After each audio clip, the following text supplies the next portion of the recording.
Real estate investing sounds complex, right? Not anymore. Understanding financial metrics can make or break your real estate investment. Let's start with net operating income, or NOI. Picture this.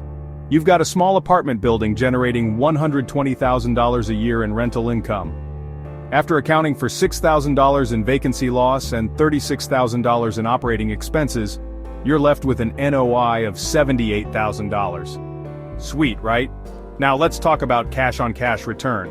Imagine your annual cash flow is $20,000 and you invested $200,000. A quick calculation shows a 10% return on your cash investment. Not too shabby.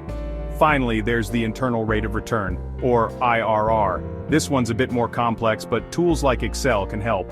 If your property generates $20,000 per year and sells for $1 million in 5 years, IRR tells you the annualized return over your investment period.